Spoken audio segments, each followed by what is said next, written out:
Good afternoon. This last couple of weeks, I've really been trying to sort of research the answer to this question. So, what is your biggest frustration? And that's in relation to the gym, resistance training, try to build strength, muscle strength, etc., as an older adult. And again, I really want to understand this a lot better and think of other things that I might have missed and not really thought about so that I can then help you better. So I'd love to be able to answer this, or if you could answer this for me. So if you put in the comments or the chat below as you're watching this, what frustrations you have or challenges you have when it does come to building strength as an older adult.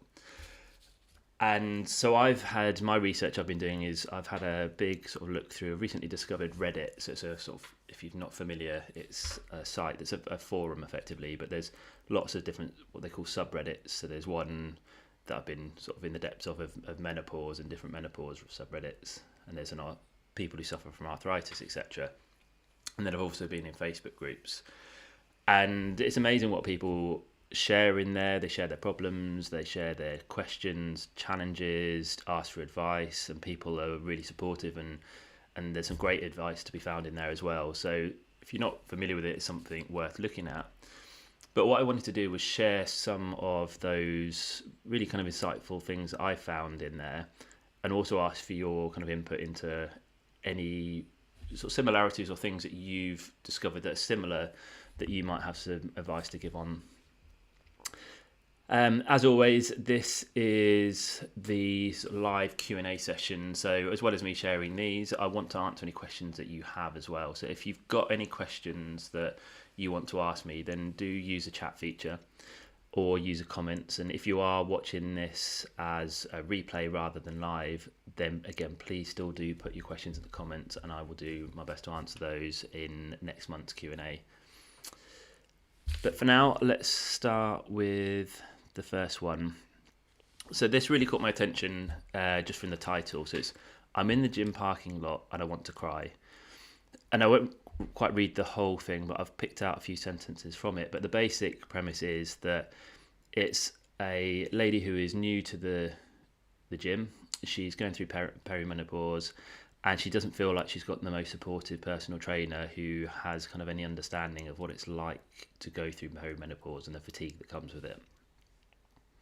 So the comments or the sections I've taken from that are, I don't know how the equipment works. I'm exhausted, and it's taken every ounce of everything even walk in the door. I explained I'm in peri and I don't expect him to get it. His whole attitude towards me blows. Between his dismissive attitude and my own emotional problem relating to exercise in public gyms, I almost cancelled my membership. I won't, because I know my body needs this for the long run. And then, again, this was a fascinating thread, and listening to all the kind of comments of people who found similar, but the advice from there. But yeah, this was really sort of sad to hear that she'd kind of had this reaction from her trainer. And I mean, the first thing I'd say, if this person was watching, was that the fact that she was able to turn up on a day where she didn't feel like she had energy, she felt exhausted, and she made it to the door of the gym and she walked through, that needs to be celebrated. And because it's what you do on those days where you just really don't feel like it, if you can still get in the gym, then that is a massive win in my eyes. And in terms of his dismissive behaviour towards her, then there are going to be some personal trainers like that, and I don't want to again paint the whole sort of age group with that brush, but generally it tends to be males in their sort of 20s and 30s that have less experience with it. And I know certainly, I mean, I'm 38 now, in my 20s I wouldn't really have any kind of understanding towards it, and particularly as physio, I'm a bit more empathetic, or I'm definitely more empathetic towards certain pains and things that stood out to me in that way, and they're the things I learnt about. But I hadn't quite been exposed and had the experience of working people who have the difficulties with fatigue and how that might affect their ability. And that's certainly I've learned just through experience with doing the job for longer, and particularly having developed, never told to lift, and hearing more people sort of mention that as an issue that I might not have considered. So it's not necessarily the gym trainers' fault for not necessarily knowing all the things that come with perimenopause, but equally, if they are dismissive, then and they're not willing to learn and adapt themselves, and they just think that you're just being a bit weak and you should be pushing harder, and they think it's your issue, then that's where you might want to change personal trainers there. And it's on the same subject, but whilst I'm on that, I wanted to sort of talk or show you an email that I received a while back. So let me just find that. So if someone joins my email list, then what they tend to get is one of the first emails is that very question I asked you at the start was, what was your biggest frustration? Because if I can understand that, I can create more content that's going to help you better, etc. And then I get some really interesting responses to that. And it's quite a while ago now, but I had this response that I thought was very relevant that sort of immediately came to mind. So it's, hi Chris, easy question for me. I get hugely frustrated at the lack of understanding from gym staff, usually 30 to 40 age group, mostly male, at their need to adjust their induction training plans for older women.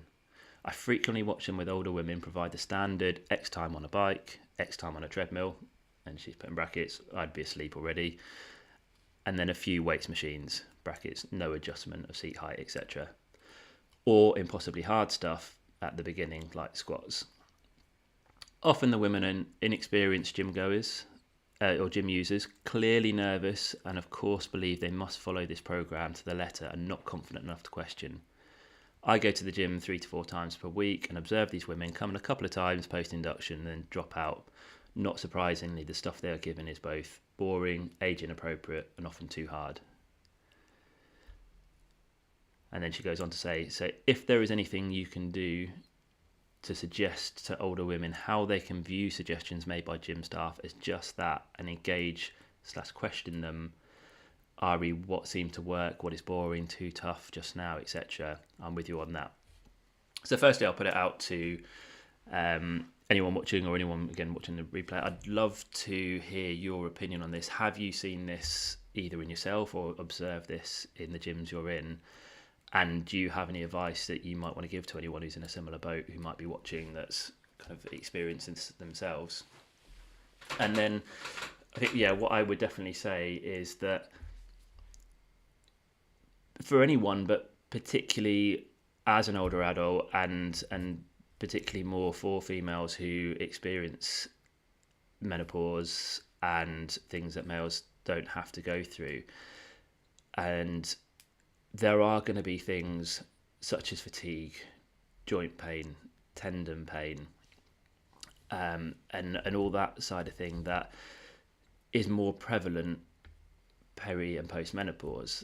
And gym programs should be individualized to the person that's doing them. And like I said, that should be true for anyone, even guys in their 20s. But as we get older, and particularly for females, it's really true that we need to start to think about individualized programs. And in the general theme of a program, if muscle strength is your goal, should be fairly similar, but the variations of exercises we choose and the number of exercises depending on your fatigue levels per workout. It might be better to do more frequent, shorter workouts, or some people, because life it gets in the way and there's other commitments, might do better from longer workouts. You might need more rest periods in between exercises. There's a whole host of things that can be individualized around your needs, but that is something that needs to happen. And if you have a personal trainer or even someone doing a gym induction that's trying to give you this one-size-fits-all approach, and they haven't even asked you about your goals and tried to go in depth about what your goals are, there's no way that they can create an individualized program, or at least give you some suggestions to how to individualize it to meet your goals, because if they don't even know what the goals are. So that would be the first red flag, is if you are working a personal trainer and they haven't really kind of drilled down to your goals and it's just a generic goal of weight loss or just a bit of being stronger, without really knowing what that actually looks like to you and the benefits it's gonna bring to you. But yeah, being stronger isn't necessarily a goal. What does being stronger look like? What do you want to be able to lift? Is it your grandchild? Is it you want to lift 100 kilos in the gym and that's a particular goal? Yeah, you need to kind of have that individualization. But you also need to have a bit of an understanding of how to modify and adapt exercises for when you are feeling in a low state or you have low energy. Because it's not just an individualized program in general, it's individualized sessions within the program, because there are days you're just not going to come in and lift what you did a week ago because you just feel a bit low, or just don't have that energy. So you're going to want to either just do a slightly different variation of a similar exercise. It could be that if you feel like actually you're not even at the ability where you can do a body weight squat because your knee pain is just too much, where it was fine last week, it might be that you jump on a leg press, because that way you can actually use a weight that is less than your body weight. So you might just sort of stick half your body weight on there, and that might just bring it back under the threshold where it's a comfortable movement to do, and actually that movement will probably ease your pain slightly, and then you might be able to do a bit more. But at least you've turned up on that day where you don't feel great and you've still pushed things slightly forwards, but you don't have to push to fatigue every single time you come in. And that's where we want to sort of look at documenting workouts as well, because it's really important not to just judge your current workout on what you did last time or what you did last week, because last week could have been a great week. You could have felt really good. And this week is one where you just feel exhausted all the time. You're not sleeping well at night. So if you only ever judge it a week back, you might feel really low about today because it's so much less than there. Whereas if you looked about 2 or 3 months back and you looked through your program and you saw what weight you lifted, you saw how hard you made it sort of felt at that time, and actually it's 10k, that's 10k less and you've lifted 10k more today despite the fact it's a bad day. Yes, it might not be as much as it was last week, but it's still better than the good day you had 2 or 3 months ago. And that can then be quite sort of empowering to know that you're improving despite the fact you're on a bad day. And then that is more motivating, might bring you a little boost, might feel a bit more energized for it. And then you might be able to push on a little bit more. But yeah, documenting workouts is really important for that. So that's one little tip there. But I think that's probably about it. The other thing to say is there are several things that might limit you in the gym, actually. So the thing that we look for in exercise is if we're trying to push the muscles close to muscular fatigue, where the last repetition is almost the last one you can manage. That might not be possible on a particular day because your tendon pain might flare up before you get to the muscular fatigue point, in which case we have to work to the limits of what your pain is allowing you to do on that day. And again, we might have to adapt exercise, and that suddenly allows you to get to the muscular fatigue point, but you might not be able to either. So we might need to just work within that and just use less weight for today. It might be your fatigue levels, it might be your breathlessness. There's certain things that might be the limiting factor on that particular day, and that's what you got to work to. And then on a good day, that's where you can push, ignore everything else, and just work to muscular fatigue. But yeah, that's something there. So the whole thing with this is, if you've got someone pushing a workout program that they do with every single person that comes in, and there's been clearly no individualization, then that's where I think you need to look at someone else. And that's where you can look around the gym. And if there is someone in there that is working with a personal trainer, so if that person you're looking at is similar age to you, similar body type, they're doing things that you can see yourself doing or you aspire to be able to do, then I would try and catch that person at the end of their workout and just ask them a little bit and just say, I saw you working with that personal trainer, I've had a bad experience before, I'd just like to get your opinion on them. Have they kind of adapted things for you? What do you like about them? What don't you like about them? And then that's somewhere you can get a kind of a recommendation of a trainer that might then be able to work with you. Whereas if the one from before is you feel is that kind of dismissive type that's just pushing you too hard without really kind of adapting things, then yeah, you might want to look at a different option there. So I think we covered that there. But like I say, anyone watching us on the replay, do just put a comment leaving any little bit of advice or any kind of similar experiences that you might have witnessed. I'd love to hear more about that. So just going to hide that there. Then just had a message from Kim. So Kim says, "Hi Chris, I did really well before I went on holiday and I was so focused. Now I am back. I just can't seem to get a good routine. Not sure what to do weight-wise. Do I keep high? Do I go back to the beginning? Thanks." So, hi Kim, welcome back. Good to hear from you again. If you're still watching now, it'd be interesting to know how long you were working on that program for before your holiday. Did you? I think it sounds like you probably got to the point where you got to the 5 rep max mark, and it'd be interesting to know how long you were doing that for. And Kim's someone who's gone through the Never Told to Lift ebook, so she started with a program that worked at trying to reach familiarity with the exercises and then work on building and pushing muscle fatigue at 15 repetition, and then gradually increasing the weight to reduce the reps to fatigue until we were down to 5 repetitions. And she just said it's about 8 weeks that she was on that for.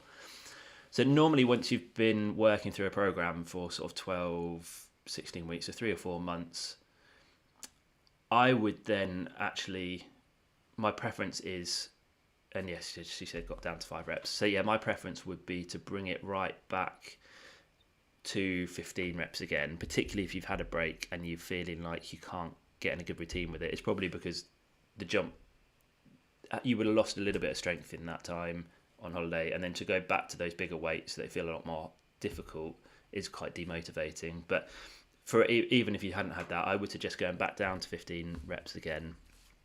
And it might be you just pick slightly different variations of the different movement patterns, so you kind of get a new, slightly different challenge.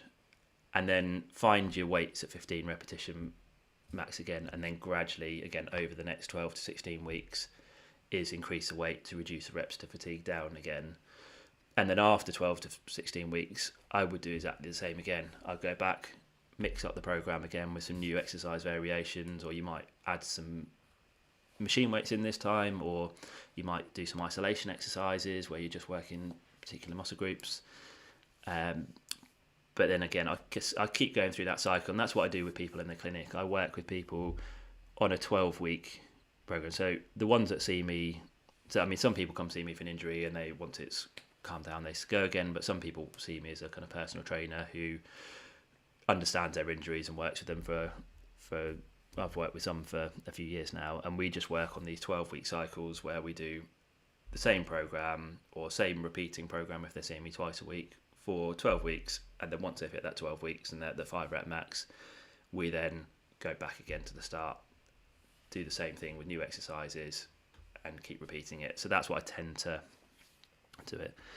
And then Kim's just said, would that be keeping the 7 types sort of push, pull? So the 7 is squat, hip hinge, lunge, push, pull, rotation, and gait or carry exercises. So yeah, I definitely include majority of those in there, but like I say, you might feel like you want to do some isolation exercises or machine weights. You might decide actually I might do a bit on the leg press or knee extension machine, or you might want to do some bicep curls or lateral raises. Sometimes just adding a different couple of exercises in there. I would tend to keep the main ones in there: squat, hip hinge, push and pull. But yeah, you have sort of a bit of free reign to work on some of the others. And because there is no wrong or right answer, I just tend to favour those 7 functional movement patterns because you do tend to strengthen more muscles, or you tend to work the whole body within fewer exercises. If you're doing isolation exercises, if you were to cover the whole body, you'd need to do a lot more exercises if you're only ever working one muscle at one time, if that makes sense. So yeah, the choice of exercises doesn't matter too much, but I would focus on getting back to 15 repetitions again, finding that, and then as you increase the weight to bring the reps down, it feels like a really positive thing that you can see the weight's going up again. Whereas if you stay at 5 reps, the progression to add a bit of weight to keep it at 5 reps is a lot slower, so you won't feel like you're progressing. And particularly if you've had a gap and you feel like you've already gone down a bit, I would just go back to start effectively and then build it. But it won't be from the start completely, because you will have learned so much along the way, and your body will remember how to do the exercises. It's just getting used to doing it with the weight at 15 reps again. So yeah, I hope that helps. Good. And if anyone else has got any questions watching live, then please do use the chat feature or the comments if you're on Facebook, as Kim did there. And again, if you're watching this as a replay, then again, use the comments there. So the next one I had was from a Facebook group that I'm part of, and it's a comment that really stood out to me, and I hear a lot of people have similar, not quite as straight to the point as this one, but they sort of have similar beliefs that I thought it's worth trying to challenge here. So they said, how do you respond when well-meaning friends offer advice like, you should do what my friend does? They go to physiotherapy and their knees have never felt better. They don't seem to understand that bilateral osteoarthritis is a degenerative disease and no amount of therapy will make it better. Now, clearly, as a physio, this was one that I was attracted to, and I'm going to have a slightly more biased opinion on it. But I will kind of share my views on why I would sort of, if I could speak to this person directly, challenge them on this. Effectively, and actually I will say that I am very aware, and I experienced it with my patients, that there are some people that their arthritis has got to the point where it's almost, I don't want to say impossible, but it's very, very difficult to find a suitable starting point with their exercise, because everything just flares at one of their knees up or their arthritic symptoms up, and it's really difficult to get started. And there are some people where whatever we try, it just doesn't seem to work, and they're the ones that actually going down the surgical route straight away might be the better option for them. And we tend to say that if you feel like you're in control of your arthritic knee, then that's where you kind of want to work through more conservative management. But where if you feel like your knee is now taking control of you and it's completely limiting everything you're doing and nothing's working, that's where surgical route might be better. And then once you've had it done, the physio is going to be the beneficial thing. But the thing I wanted to sort of go through with this one is that our understanding of arthritis or osteoarthritis is changed a bit. We used to think that the more the wear of the knee, so the more the arthritic change of that knee, the more pain you'd be in. And actually that correlation doesn't always exist as you think it might do. Because I've had several people in, and you might know people who have had really bad knee pain in one knee and the other knee felt fine. And they've had both knees x-rayed, and the really painful knee actually looks pretty good in x-ray. It doesn't look like there's too much of a change. Where the knee that isn't hurt, it feels fine, actually looks like at the latter stages of the arthritic changes, so that grade 4 osteoarthritis that is what some people call it, that bone on bone. But yet that's pain free. But the one that looks pretty good is the one that's really painful. And we can have different variations of that. And what can happen as well is we get flare-ups of arthritic pain that settle back down again. And when the pain settles back down again, all the same arthritic changes are there on the knee. They've not suddenly got better. They're just not symptomatic and they're not painful anymore. And that's something that can happen with physio and exercise, is that we can take an arthritic knee that's in a painful state, and through movement and exercise and building the strength around the knee that supports the knee better, it then creates an environment where it calms down again. So it's important to understand that the aim of physio isn't we're trying to make you suddenly regenerate and have this sort of beautiful quality cartilage back over your knee again. So they're right in that sense, is that we're not going to change the cartilage situation on the top of that knee. We are just looking for trying to create a less painful state of that knee that allows you to do more. And we want to try and build muscle strength around the knee. We want to create a nice, smooth suspension system that supports that knee. So the better the support of the knee is, the more the forces that the muscles are absorbing, the less of it gets transferred through to the joint, and therefore less likely to flare up the knee.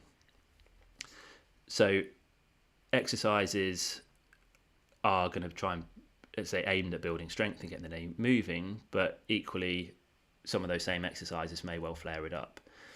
And there's a lot of people who say they've tried physios or tried physio and it didn't work.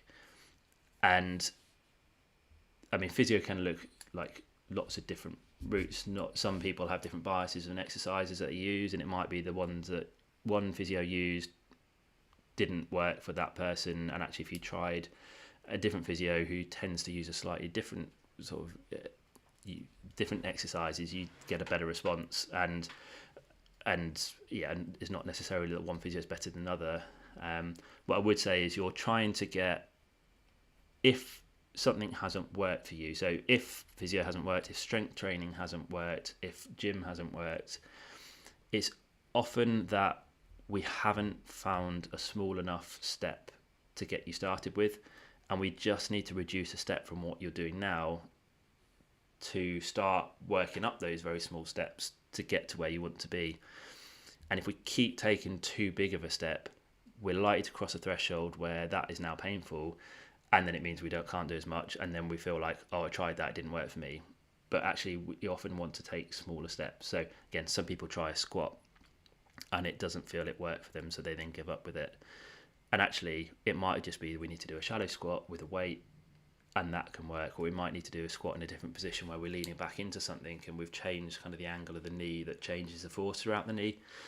And I've recently, the last video that I've done on YouTube is all about squat variations for arthritic knee pain. So if that is something that you feel like you struggle with, then if you go to the Never Told to Lift YouTube channel and then look for the most recent video, I think it says painful arthritic knees in red writing across the top, you'll see that a few ideas of how you can change a squat for you. But yeah, generally it's, in answer to this person, yes, arthritis is degenerative disease. It's only likely to get worse over time in terms of the wear on the cartilage, but that doesn't mean you can't exercise. And even if you do try the exercise and you just build a little bit of strength, but your pain doesn't change, then you've still built some strength to prepare you for the recovery after surgery, if and when you have surgery. The other thing I really wanted to share was a really interesting study that was done here. That they took a load of people with arthritic knees that are painful, and they tested their knee extension strength, so their ability to kind of kick. So it's like on the knee extension machine where you have a pad here and you kick forwards and back again. That's really just testing your quad strength, so the muscle in the front of your thigh. There's a more kind of complex machine that measures the strength there, but they measured their strength there. Then they put them through a quad strengthening exercise program and measured throughout the weeks how much force they could or push against, or the strength they had, and they measured their pain levels. And what they found was there seemed to be this threshold for people that as they were getting stronger, their pain didn't change, it didn't reduce, despite the fact they were getting stronger, until they reached this point between 30 to 40%.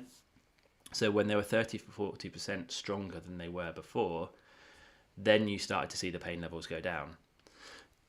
And that's where a lot of people feel like they've tried physio, they've tried strengthening, because they worked and they only did it long enough that they might have built 10% strength, 20% strength, 25% strength, and they were kind of just at that point before their pain came down. Is at that point you might not notice any change in your pain, but if they carried on for that little bit longer and kept pushing to their muscles to fatigue to try and get their strength up, you might find that actually if you push on for a little bit more, then that's where you're going to start to notice your pain come down. And again, even if it doesn't, even if you've built 30 to 40% stronger quads, the recovery is so much better when you've got stronger muscles if you're going to have a knee replacement done. And then you can really push on with the strength training after that. But yeah, that's worth noting as well, is strength training it's often not going to help your pain straight away. It's going to take a little bit of time to let the strength build before your pain's going to get better. And again, if it gets significantly worse, that's where we want to adapt the exercise you're doing. But yeah, don't give up with it straight away. Give it time before you've discounted whether physio or whether strength training is going to be right for you. Good. So there were the everything that I prepared at the moment. If there are any more questions, then now is your last chance to ask them live. While we're waiting there, I just wanted to introduce to anyone who's not seen it. So I mentioned earlier that Kim's been through the Never Told to Lift ebook. So that is something that will guide you through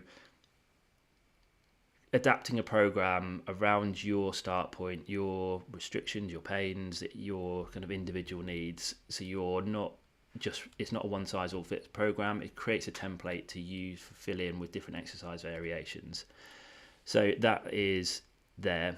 And so you can go nevertaughtolift.com/start-here, or you can have a look in the description below and you've got the link to that there. I've also got that as paperback copy. So if you go to Amazon and just search Never Told to Lift, you'll find that on Amazon. And then the last way, if you wanted a bit more of more interactive way of going through that content, then it's also available in online course form, where you also get access to me every week via a group Zoom call with anyone who's on the course. So again, that link's below, but it's nevertaughtolift.com/course. But for now, I think that's it. So again, if you are watching this as recording and you've made it to the end, well, firstly, thanks for sticking with me. But secondly, do leave questions you have. And then just as a reminder, I'm always wanting to hear more answers to this question. So please do take the time just to share what is your biggest frustration when it comes to the gym, resistance training, trying to build muscle strength, etc. I mean, if you share similar frustrations to the ones I shared today, then please do expand on that and let me know your thoughts on what I went over, and if you've got any advice for anyone who might be in a similar boat. But if not, then I will be back in November.